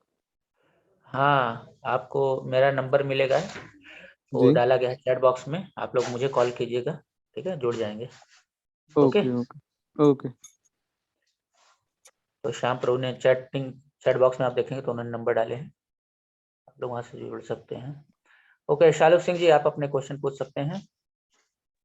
हरे कृष्णा प्रभु जी। हरे कृष्णा। प्रभु जी, मैं 1 महीने पहले तक 16 माला कर रही थी, लेकिन 1 महीने से मेरी तबीयत थोड़ी खराब है। अगर मैं माला शुरू करती हूँ, 1-2 माला करती हूँ, तो ब्रीथिंग में बहुत प्रॉब्लम होने लगती है, क्योंकि मैंने अभी बेबी कंसीव किया है। तो मैं ऐसे मन में कर सकती हूँ क्या? क्योंकि आवाज जब तक कान में जाती नहीं, मन उतना लगता नहीं है करने में, और मैं माला कर नहीं पा रही हूँ। हाँ, अगर देखिए फिजिकल प्रॉब्लम है, कुछ बीमारी है कि नहीं हो पा रहा है, सांस नहीं ले पा रहे हैं, देखिए टाइमिंग चेंज करने से अगर हो सकता है तो वैसे कर लीजिए। और अगर टाइमिंग चेंज करने से भी नहीं हो रहा है तो प्रभुपाद जी का जो हरे कृष्णा महामंत्र है ना, वो लगा लीजिए और उसको सुनते हुए मन में जप करते रहिए। सुनूंगी और मन में करूंगी तो उससे कुछ फर्क नहीं पड़ेगा? हाँ, वो सबसे आखिरी स्टेज मैंने बताया कि अगर टाइमिंग चेंज करने से भी नहीं हो रहा है हाँ। तो आप जो है प्रभुपाद जी का चैंटिंग लगा दीजिए, वो आता है प्रभुपाद चैंटिंग, यूट्यूब में भी खोलेंगे तो आ जाएगा, तो उसमें चलता है हरे कृष्ण हरे हरे राम हरे राम राम राम हरे हरे, ऐसे करके चलता रहता है। आप भी मन में जप कीजिए और उसको सुनिए प्रभुपाद जी के चैंटिंग को, ठीक है। जी प्रभु जी, धन्यवाद। हरे कृष्णा। अनु मित्तल जी आपका प्रश्न है। हरे कृष्ण प्रभु जी, दानवत प्रणाम। हरे कृष्ण धन्यवाद प्रणाम जी। प्रभु जी पिछले 2 साल से मैं प्रॉपर चैंटिंग भी कर रही हूँ, बुक रीडिंग भी करती हूँ, प्रभु जी 4 नियमों का पालन भी कर रही हूँ, सब कुछ कर रही हूँ। अभी दीक्षा नहीं हुई है, लेकिन उसके बावजूद भी मतलब धन की तरफ आकर्षण रहता है। पता नहीं क्यों? है ना, कोशिश भी करती हूँ कि नहीं नहीं इस साइड मन नहीं लगाना, कि बिल्कुल सात्विक रह के भगवान की तरफ ही, भगवान को ही अपना केंद्र में रखना है। वैसे केंद्र में रहते हैं भगवान, लेकिन मतलब हर टाइम यही होता है कि यहाँ से भी प्रॉफिट आ जाए, यहाँ से भी प्रॉफिट आ जाए, वो चीज एक अलग से ना ज्यादा रहने लग गई है। कोई दिक्कत नहीं है, आप जब करते रहिए, अच्छा कार्य हो रहा है ना, नेगेटिव धीरे धीरे खत्म हो जाएगा, वो आप कंट्रोल में नहीं है। जैसे मौसम है, ठीक है, ठंडा लग हाँ जी, रहा हाँ है, जी, हम लोग भगवत गीता बांट रहे हैं, छत्तीसगढ़ में इस समय है, हाँ जी, हाँ जी, और यहाँ पे बहुत बारिश हो रही है, ठंडी हवाएं एकदम चल रही हैं सरसरा के, हाँ जी, लोग हाँ जी कांप रहे प्रभु जी, हैं। तो हम हाँ क्या जी, उसको मौसम को रोक दें, इंद्र जी को फोन लगा दें, बारिश बंद। नहीं नहीं हम प्रभु नहीं जी, कर इंद्र सकते जी ना, तो हम क्या कर नहीं। सकते हैं कि रजाई ओढ़ सकते हैं, बैठ हाँ के जप जी, हाँ कर जी, सकते हैं, ये सब कर हाँ सकते जी, हैं, छत के नीचे आ जाए जहाँ पे बारिश ना हो, हाँ जी प्रभु जी, ये सब हम कर सकते हैं, तो वो करना चाहिए। बाकी जो इफेक्ट हमारे कंट्रोल में नहीं है, आपको फल सेब चाहिए बढ़िया, तो पेड़ को सुई मारने से सेब थोड़े बढ़िया होगा। अरे जड़ पे पानी डालिए, फल को अलग से आप सुई नहीं मारिए, उस पे सिरिंज मत लगाइए, स्प्रिंकल मत कीजिए वाटर, आप जड़ में पानी डालिए, इफेक्ट जो है अपने आप अच्छा हो जाएगा। अगर फ्रूट अच्छे चाहिए तो रूट पे काम कीजिए, तो रूट क्या है, आप चैंटिंग अच्छा कीजिए, नाम अच्छे से जप कीजिए, सब हो जाएगा। सारी समस्याओं का समाधान है चैंटिंग में, हाँ जी, हाँ जी ध्यानपूर्वक। प्रभु जी, हाँ जी, वो भी बुक डिस्ट्रीब्यूशन भी मैं अच्छे से कर रही हूँ, सब कुछ मतलब आध्यात्मिक तरफ बिल्कुल सही प्रॉपर सब कुछ हो रहा है, लेकिन उसके साथ साथ मतलब वैसे तो नीड है, जरूरत है, बच्चे छोटे हैं अभी, लेकिन फिर ज्यादा हो रहा है कि हाँ यहाँ से भी कमा लूं, यहाँ से भी कर लूं, यही रहता है सर।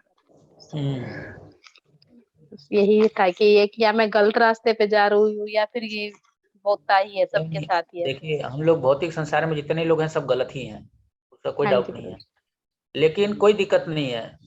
भगवान हमको प्रेम करते हैं, इसलिए भगवत गीता यहाँ पे छोड़ के जाते हैं, आते हैं, अपना लीला करते हैं। तो हमको एक चीज है कि भाई भगवान बड़े दयालु हैं, हम कितने भी खराब हैं, लेकिन हमारी खराबी का मैग्नीट्यूड इतना भी ऊंचा नहीं कि भगवान की दयालुता को पार कर जाए।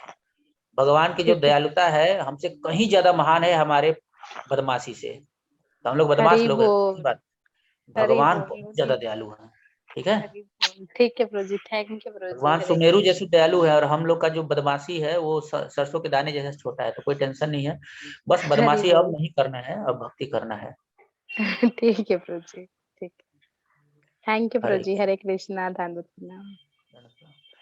हाँ, महादेव समावाल जी, आप प्रश्न पूछ सकते हैं। प्रभु, ये माता जी ने जो क्वेश्चन पूछा वो एक्चुअली बहुत ही रिलेवेंट है आज के जमाने में, क्योंकि धन होना और ये बहुत डिफिकल्ट है। अगर आप कार्मिक लाइफ जैसे लोग अभी आप काम कर रहे हैं ऐसे, इसमें अगर आपको सैलरी मिल रही है तो वो नेचुरल अट्रैक्शन होना जरूरी है, लेकिन अगर कृष्णा आपके सेंटर में है, आप ये कर रहे हो कि ये धन से मैं ये डोनेट करूंगा, मैं ये कृष्णा के लिए ये करूंगा, तो अगर आप वो टारगेट करें कि मैं ये करूंगा या करूंगी और कुछ भी कृष्णा से रिलेटेड, तो उससे फिर हमें वो ग्लानि फिर वो चली जाएगी कि भाई हम क्यों, लोभ क्यों हो रहा है। तो आई थिंक वो काफी रेलेवेंट क्वेश्चन है, क्योंकि हम इस जमाने में अगर हम बोलें कि आपको बिल्कुल भी अलग हो जाना है धन से, लेकिन हाँ धन की वजह से ही हम दूसरों की मदद भी कर सकते हैं। जी, ये बहुत सुंदर आपने आंसर दिया, और एक्चुअली ये बहुत सारे प्रश्नों का आंसर है कि चैरिटेबल अगर होने से है ना, अगर हमारा चैरिटेबल डिस्पोजिशन है, यानी हमारी मानसिकता जो है ना उदार वाली है, जैसे हमारे पास धन है मान लीजिए, तो उसको हम भगवान की सेवा में लगाते हैं, या अभी ठंड का मौसम में गरीब लोग ठुर रहे हैं उनको कंबल उम्बल दे दे, तो चैरिटेबल होने से ना बहुत सारे मन के विकार अपने आप शांत हो जाते हैं। तो अवश्य भगवान की सेवा में हमको धन लगाना चाहिए। आप बहुत धन कमाते हैं ना, कोई टेंशन नहीं है, साल भर कमाइए, दिसंबर महीने में आप अपने महीने का जो सैलरी है ना वो हमको दे दीजिए, हम भगवत गीता में बांट देंगे, कोई टेंशन नहीं, पैसा कमाइए, भगवान की सेवा में लगाइए, क्या सोचने का है। या एग्जैक्टली, थैंक यू प्रभु।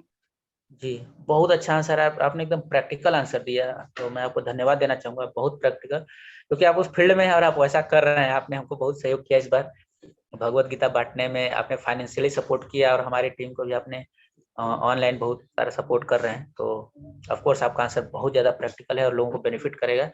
और मैं फिर से बोलना चाहूँगा कि ये प्रैक्टिकल है, आप दान करके देखिए, आपको जो मन में ग्लानि है, चाहे धन के प्रति जो आसक्ति है ना, वो खत्म हो जाएगा, कट जाएगा। दान करने से लालच, लोभ जो है कटता है, और संग्रह करने से लालच और लोभ जो है बढ़ता है। देने से घटता है, संग्रह करने से लालच जो है बढ़ता है, देने से घटता है। तो दान दीजिए, दान का बहुत कीमत है। हरे कृष्ण, बहुत हरे कृष्ण प्रभु जी। वो तो मैं मतलब जहाँ से भी मेरे को आती है इनकम, सबसे पहले भगवान के लिए मेरा होता है कि भगवान ही है, उनकी वजह से ही हो रहा है, उनके लिए ही है, उन्हीं का ही है, ये तो मेरा हमेशा ही रहता है प्रभु। Thank you. थैंक यू प्रभु। हरे कृष्ण। ओके, रोशन कुमार प्रभु, आपका कुछ प्रश्न है?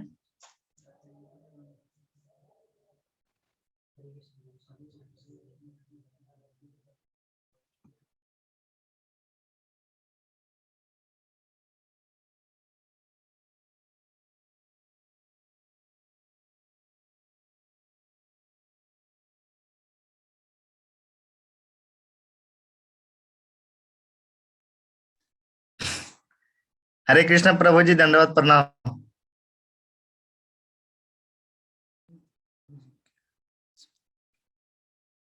हरे कृष्ण प्रभु जी, आवाज क्या आप मेरी सुन पा रहे हैं प्रभु जी?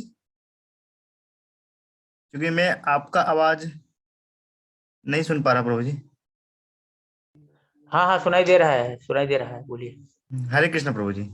हरे कृष्ण प्रभु जी, जैसे कि हम ये बिजनेस के काम में प्रभु जी मतलब ऑनलाइन का काम करते हैं, जैसे साइबर कैफे वाला, तो उसमें कुछ लोग ग्रामीण इलाके से होता है ना, अभक्ष भोजन करके वो हमसे, जैसे उसका हमें काम करना पड़ता है, जैसे फिंगर लगवाना, बायोमेट्रिक डिवाइस वगैरह।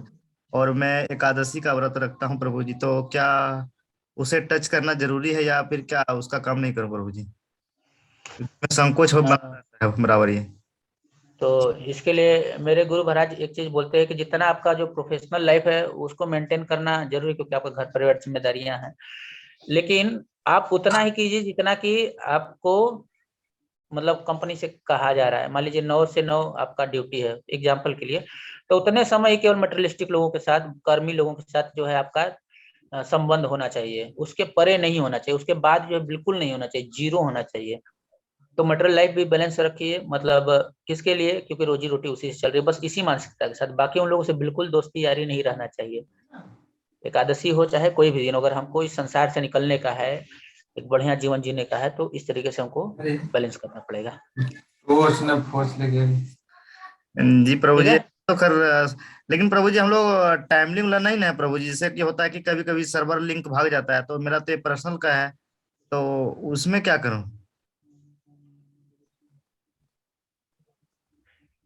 मैं सुनाई नहीं दिया आपको, क्या बोले आप? प्रभु जी जैसे कि ये मेरे पास तो टाइमलिंग नहीं है, क्योंकि ये ग्रामीण क्षेत्र है और हम मेरा खुद का ये उथी है, तो ये नहीं है कि नो। इसका अर्थ यह है कि आप जब वो लोग आए तभी उनका काम कीजिए, बाकी कोई दिक्कत अच्छा नहीं, अच्छा। बाकी टाइम अपना जप करते रहिए, भजन वजन करते रहिए, ठीक है। ओके ओके प्रभु जी, अच्छा समझ गए। और प्रभु जी ये मद भागवतम चलेगा क्या, ये सत्संग क्लास? चलिए वो बाद में चर्चा करेंगे, ठीक है। ओके ओके, हरे कृष्ण हरे कृष्ण। कुशाग्र जी आपका प्रश्न पूछ सकते हैं।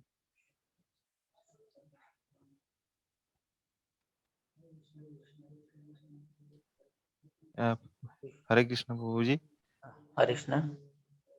प्रभु जी, मेरा आपसे एक सवाल है कि आप स्टूडेंट्स, जैसे मैं एक स्टूडेंट हूँ, कॉलेज का फर्स्ट ईयर में हूँ, तो आप मतलब क्या आप आपके तरह से सलाह देना चाहेंगे स्टूडेंट्स को कि क्या करना चाहिए लाइफ में, मतलब फोकस्ड रहने के लिए, मेहनत करने के लिए, तो उसके लिए कुछ आपकी तरफ से टिप्स। ओके, आप क्या क्या फर्स्ट ईयर क्या पढ़ाई कर रहे हैं आप? प्रभु जी, हम होटल मैनेजमेंट कर रहे हैं भुवनेश्वर में। भुवनेश्वर से, ओके, वेरी नाइस। तो देखिए, ये जैसे प्रिपरेशन आपका टाइम चल रहा है ना, क्योंकि मेन लाइफ तो बाकी लोग जी रहे हैं, कॉलेज लाइफ जो है केवल एक जैसे पानी में कूदते हैं तैरने के लिए, तो उससे पहले अपना जो पहले की तैयारी होती है वो आपका कॉलेज लाइफ है। जी तो एक भैया। सिर्फ छोटा सा स्मॉल फेज है, आपको टारगेट करना है मेन गोल पे कि हमारा लाइफ भविष्य का जो है एकदम अच्छा रहे, उस पर फोकस करना। और यही जो 3-4 साल आपका कॉलेज का रहेगा, 2.5-3 साल जो भी है, उसमें आप मैक्सिमम बेनिफिट आपको ले लेना है। केवल स्किल नहीं सीखना है कि कंपनी से हम कुछ होटल मैनेजमेंट का स्किल सीख ले तो जाके कहीं पे हम कैप्टन बन जाएंगे, मैनेजर बन जाएंगे। सिर्फ वो नहीं माइंड में होना चाहिए, क्योंकि सिर्फ वो रहेगा तो फिर बहुत फ्रस्ट्रेशन होगा। क्योंकि ऐसा जी नहीं कि भैया। हमको सिर्फ स्किल बेस्ड नौकरी मिलता है, बहुत सारी चीजें मैटर करती हैं। नौकरी लेना और नौकरी मेंटेन करना और पैसा आगे प्रमोशन करना, बहुत सारी चीजें होती हैं। और रिलेशनशिप कंपनी में है तो खुशी से चल रहा है, बढ़िया चल रहा है, तो ये सब चीजें आपको ध्यान देनी पड़ेगी कि हमारा जो है सिर्फ स्किल ना बढ़े बल्कि कैरेक्टर भी बढ़े। जिसका कैरेक्टर अच्छा होता है, चरित्र अच्छा होता है, वो जो है एक अच्छा जीवन जी सकता है, टेंशन फ्री जीवन जी सकता है, आनंद वाला जीवन जी सकता है। तो मेरा तो यही एक सजेशन रहेगा कि आप अपना कॉलेज का पढ़ाई जो है करते रहिए, साथ ही साथ भगवत गीता जरूर पढ़िए प्रतिदिन, कम से कम 1 श्लोक। भगवान का नाम जप जो है प्रतिदिन 2-4 माला जितना अधिक से अधिक कर सकते हैं करिए। भुवनेश्वर में हमारा मंदिर है, नजदीक के मंदिर में जाइए, इस्कॉन टेम्पल में, वहाँ किसी भक्त के संपर्क में रहिए, उनकी सानिध्यता में भक्ति आप कीजिए, बहुत ज्यादा जरूरी है। आपका पूरा लाइफ सेट हो जाएगा, सिर्फ जी स्टूडेंट एज ए स्टूडेंट नहीं बल्कि एज ए प्रोफेशनल जब आप कंपनी में जाएंगे या कहीं, पूरा लाइफ जो है आपका बढ़िया रहेगा। तो सिर्फ 2 साल का मत देखिए मैं अधिक से अधिक पढ़ाई कर लूँ, कि पढ़ाई वढ़ाई कुछ काम नहीं आने वाला है। यहाँ तक कि जो लोग बीटेक करते हैं उनका भी पढ़ाई न्यूट्रॉन प्रोटॉन कुछ काम नहीं आता है, सब कागज में रह जाता है। प्रैक्टिकली जब इंजीनियर बन जाते हैं तो वही काम आता है, कैसे लोगों से डील करना, यही सब अधिकांश काम आता है। अब बाकी टेक्निकल नॉलेज के लिए तो कंपनी खुद ट्रेनिंग देती है उनको 6 महीना। जी ट्रेनिंग क्यों दे रही है, मतलब इसको नहीं मालूम है, यानी जो कॉलेज में पढ़ाया गया वो सब थियरी था। तो प्रैक्टिकल के लिए हमको गीता भागवत ये सब पढ़ना चाहिए प्रतिदिन, और चैंटिंग करना चाहिए। तो मेरा तो यही सजेशन है, आप किसी भी फील्ड में हो, इससे मैटर नहीं करता है। आप अगर ये 2-3 चीजें करते रहेंगे ना, तो आपका लाइफ जो है एक एक दिन पर डे आपका बढ़िया जाएगा। और जो नेसेसरी चीजें हैं, एजुकेशन है, स्किल है, ये सारी चीजें आप सीखते रहिए side by side, no problem. प्रभु जी और एक सवाल था। ओके। प्रभु जी मतलब मेरा मन बहुत इधर-उधर भागता है कि मतलब जैसे एक अच्छा लाइफ़स्टाइल जीना, लाइफ़ में एक अच्छा घर होना, गाड़ी, बंगला, तो मतलब क्या वो मन का जो भावना है वो सही है या हम उस सही राह पे चल रहे हैं या कुछ गलत सोच रहे हैं, या मतलब उसके बारे में थोड़ा-सा जानना चाहते हैं आपसे? तो सही तो नहीं है लेकिन नेचुरल है। जी, जी, जी। जैसे एक व्यक्ति बीमार है, मान लीजिए हॉस्पिटल में है, तो क्या हॉस्पिटल में रहना सही है? अरे बिल्कुल गलत है भाई, उसको खेलने कूदने के लिए बनाया गया है। लेकिन नेचुरल है कि बीमार है तो हॉस्पिटल में ही रहेगा, तो उसको ठीक होना चाहिए वहाँ से।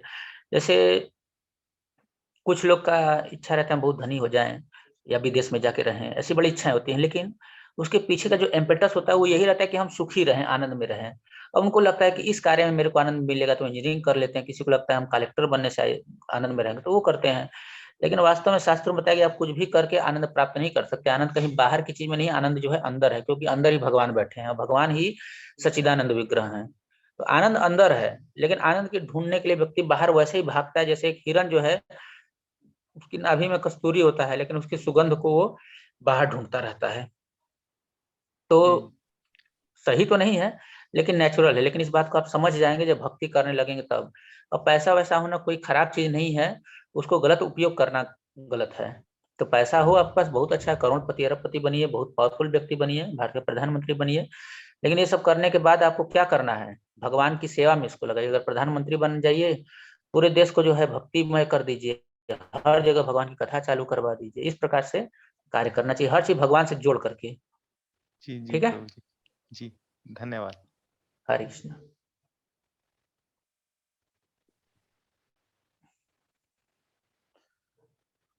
और कोई किसी का प्रश्न है तो कृपया हाथ खड़ा करें। ओके, आई थिंक ये लास्ट क्वेश्चन रहेगा, इसके बाद हम प्रभु किसी। प्रभु जी, एक हाँ सवाल है मेरा। हाँ हाँ, पूछ लीजिए। जी, जैसे कि भगवत गीता में आपने सिखाया था कि आत्मा होती है, फिर मन होता है, फिर इंद्रियाएं होती हैं। आत्मा वो राजा है जो रथ में बैठा हुआ है और उसका सारथी है मन, और इंद्रियाएं घोड़े हैं। तो कभी कभी ऐसा होता है ना कि जैसे शरीर मन मान लीजिए बहुत ज्यादा विचलित है तो कुछ गलत कार्य भी करता है। है ना। तो आत्मा को ये कैसा पता चले कि ये मन गलत कर रहा है, और अगर पता चल जाए तो मतलब आत्मा हमें मन को दंड देती है जो भी है, तो उस तक कैसे पहुंचा जाए जिससे कि आत्मा को लगे कि हाँ ये गलत हो रहा है। आपने ये भी कहा था कि आत्मा का भोजन भगवान की भक्ति है, तो ऐसे में कैसे समझे कि मन गलत डायरेक्शन में जा रहा है और उसको आत्मा तक कैसे पहुंचे। वो तो नेचुरल है, आप कुछ गलत करेंगे तो समझ में आता है, उसके लिए कोई पीएचडी तो करने की जरूरत नहीं है। मैं जहाँ तक समझता हूँ कि अगर हम कुछ गलत करने जाते हैं तो वो समझ में आता है। एक कुत्ते को भी चोरी करना होता है तो वो बड़ा छिप छिप के जाता है, बिल्ली भी जब दूध चुराना होता है तो बहुत छिप छिप के जाती है। ये बहुत नेचुरल है, इसके लिए मुझे तो नहीं लगता कुछ बहुत बड़ा करने की जरूरत है। और रही बात सही कार्य करने की, तो गीता भागवत पढ़ेंगे तो सही कार्य अपने आप हो जाएगा। जी क्या आपको समझ में आया मैं जो बताया? प्रभु जी जी मुझे जी। सवाल। बोलिए रोशन प्रभु, बोलिए रोशन कुमार, बोलिए। प्रभु हरे जी कृष्ण प्रभु जी। रोशन कुमार आप बोलिए।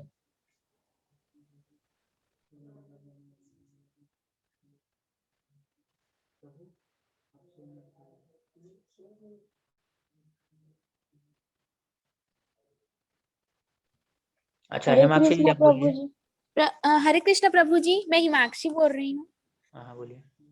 प्रभु जी मैं अभी नीट की तैयारी कर रही हूँ, लेकिन इस बीच मेरे को कभी कभार, ये मेरा मतलब दूसरा अटेम्प्ट होगा, तो इस बीच मेरे को कभी कभार अकेलापन फील होता है और ऐसा लगता है जैसे कोई रहता जिस मतलब जो मेरे को थोड़ा सपोर्ट करे, जैसे कोई दोस्त।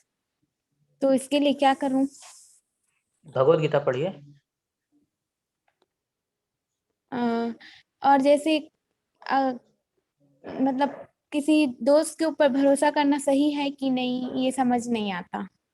अगर कोई भगवान का भक्त है तो उस पर भरोसा किया जा सकता है, अगर कोई भगवान का भक्त नहीं है तो उस पर कभी भी भरोसा नहीं किया जा सकता। जी प्रभु जी। हरे और कृष्णा। कभी कभार मतलब मेरा शेड्यूल भी सही से नहीं चलता, कभी जल्दी सो जाती हूँ, और मेरे को चैंटिंग करना था 2-4 दिन से, तो मैं कर ही नहीं रही हूँ। हाँ तो चैंटिंग की महिमा सुनिए कि चैंटिंग का क्या लाभ है, उसका ग्लोरिफिकेशन सुनिए तो चैंटिंग करने की इच्छा होगी। आपको हाँ मालूम नहीं इसलिए इच्छा नहीं हो रहा है, जब पता चलेगा कि चैंटिंग क्या चीज है, अमृत के बारे में पता चलेगा तब ना पीने का इच्छा होगा। हाँ, वो तो ठीक है। पता है, लेकिन अभी कुछ 1-2 दिन से मतलब सुबह मतलब उठ नहीं पाती टाइम से, 7 बजे के बाद उठती हूँ, तो फिर लगता है कि चलो पहले पढ़ लेते हैं फिर बाद में करेंगे। तो टाइम से सो जाइए रात को, तो सुबह उठ जाएंगे।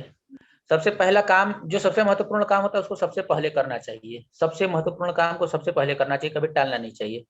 हमारे जीवन में सबसे महत्वपूर्ण काम भगवान का नाम जप करना। मनुष्य जीवन उसी के लिए मिला है, बाकी खाने पीने के लिए तो जरूरी है जीवन जीने के लिए, लेकिन जी क्यों रहे हैं? भगवान का भजन करने के लिए। तो सबसे महत्वपूर्ण काम है भगवान का भजन करना, इसके लिए सुबह उठ के भगवान का भजन कर लेना चाहिए। प्रभु जी 7 बजे के बाद भी कर सकते हैं ना, मतलब अगर तो ब्रह्म रात के 9 मुहूर्त? बजे तक भी कर सकते हैं, कोई दिक्कत नहीं है। अच्छा ठीक है सुबह प्रभु। करें ज्यादा अच्छा होगा, इसके लिए सुबह करते हैं।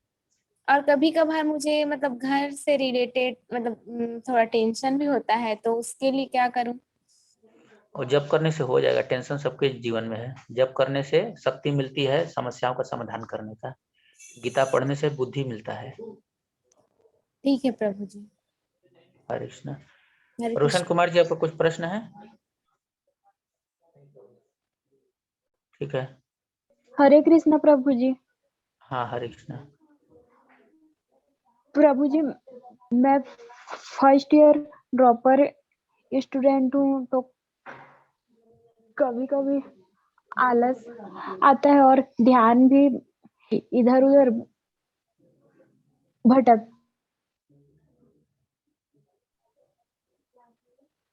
ठीक है, मैं समझ गया आपका प्रश्न।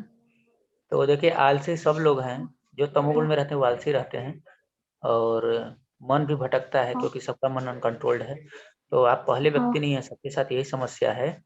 हाँ तो चिंता मत कीजिए, आप नाम जप करते रहिए। हाँ। और प्रभु जी मेरे ऊपर नजर भी लगता है ऐसे, तो उसका क्या करूं? प्रभु जी आपका आवाज नहीं आ रहा।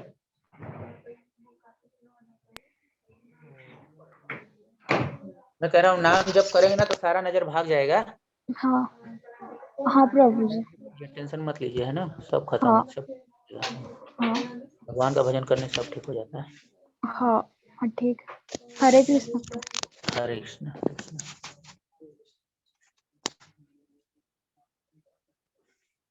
देवश्री पटेल का हो गया क्वेश्चन। रोशन कुमार जी आपका प्रश्न है? ओके, तो आज का सेशन में यही समाप्त करते हैं, किसी और का प्रश्न नहीं। बहुत बहुत धन्यवाद आप सभी का आज के सेशन में जुड़ने के लिए, और हम उम्मीद करते हैं आपका जीवन 9 वर्ष, खैर हमारा 9 वर्ष नहीं है, लेकिन एक बहाना है एक अच्छा जीवन स्टार्ट करने के लिए। तो कल ही एक अच्छा जीवन आप स्टार्ट कर सकते हैं।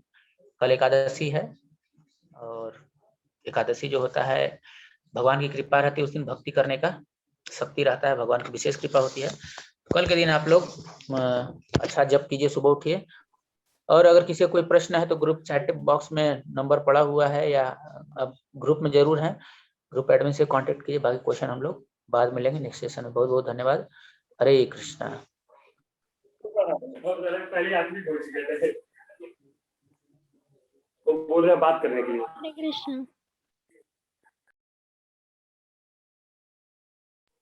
बंद हो गया।